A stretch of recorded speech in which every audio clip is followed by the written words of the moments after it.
But if you want to get a head start, you can enroll in one of the training sessions. How the training works.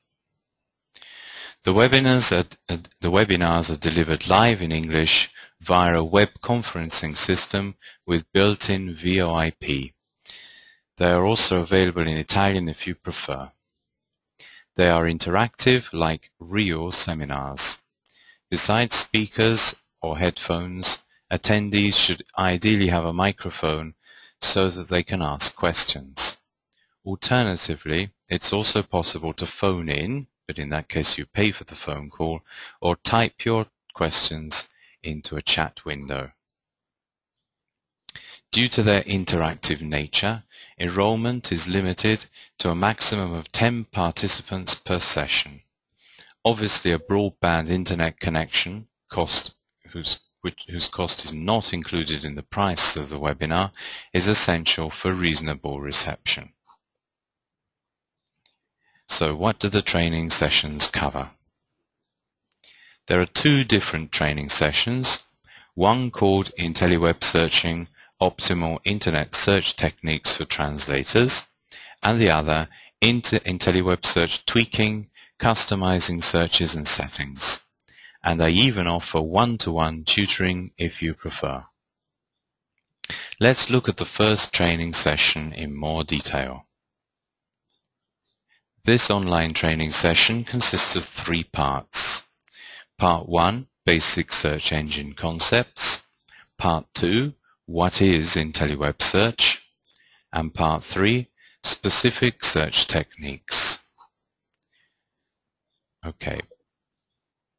Part 1.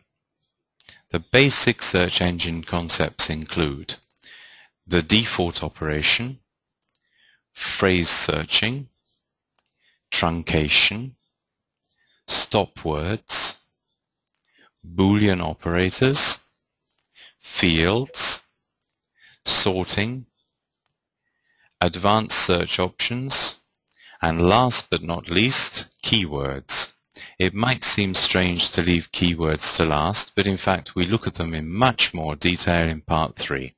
And if you're unfamiliar with any of these concepts now, you won't be once you've done the training session. Part 2 is similar to the first part of this presentation, but goes into more detail.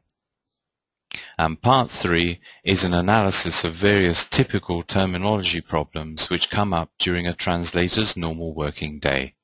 We will look at how to solve them using search engines and how to save the best configurations for their solution in IntelliWebSearch so that we can semi-automate the procedures. For example, maybe we're looking for a specialist glossary on the subject of our translation. First of all, we have to find out if it exists. Then we can set IntelliWebSearch up to interface it.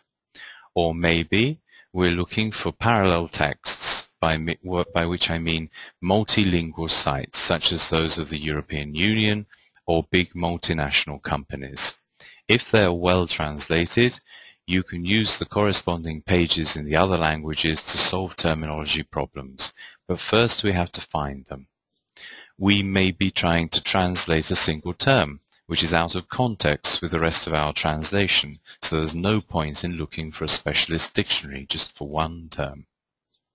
Or we may be looking for the meaning of abbreviations or acronyms. First we have to find out what they mean, and then we have to look for their translation.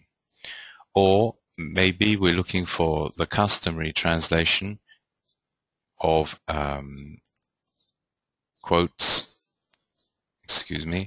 customary translation of quotations by famous people or from books or the titles of books or films themselves. This is a very particular problem where IntelliWebSearch can help. Or we might be looking for the meaning of idioms, because before we can even hope to translate idioms, we have to actually understand what they mean. Or lastly, we may be looking for the equivalent of boilerplate, by which I mean those standard sentences often found in legal contracts or technical manuals. The second training session is called IntelliWebSearch Tweaking, Customizing Searches and Settings, and concentrates more on the tool itself. Again, it is divided into 3 parts. Part 1, what is IntelliWebSearch? Part 2, adding new searches, and Part 3, tweaking program settings. Part 1 is similar to the first part of this presentation, but goes into much greater detail. Part 2 deals with adding new search configurations.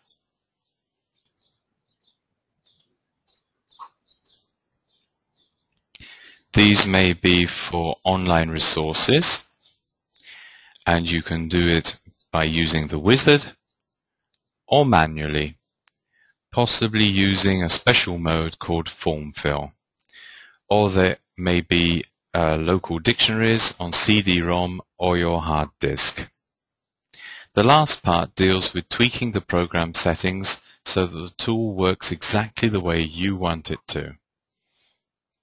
The settings are found on the program settings window and are divided into ordinary settings and advanced options. As I mentioned before, I also offer one-to-one tutoring sessions if you need a hand in setting the tool up to solve a specific problem. When are the sessions? You can either join an existing training session or request one at a time that suits you. If you want to propose the date or time of a session, click one of the Choose Time links below the session that interests you. There must be at least 2 attendees, except obviously for the one-to-one tutoring. So if no one else enrolls, the session will not take place. Obviously, if you know a colleague who wishes to attend with you, the session is guaranteed to take place, provided I'm available, of course. Otherwise, I will advertise the event for you and hopefully find other people who wish to attend with you. Thank you for coming. To enroll, visit www.intellywebsearch.com/training.html, and if you're interested in the Italian training sessions, just replace training with formazione in the address you can see on the screen. There's normally a discount for early enrollment, and some Translation Association members get discounts too. Thank you very much for coming, and I hope you enjoy using IntelliWebSearch. Goodbye.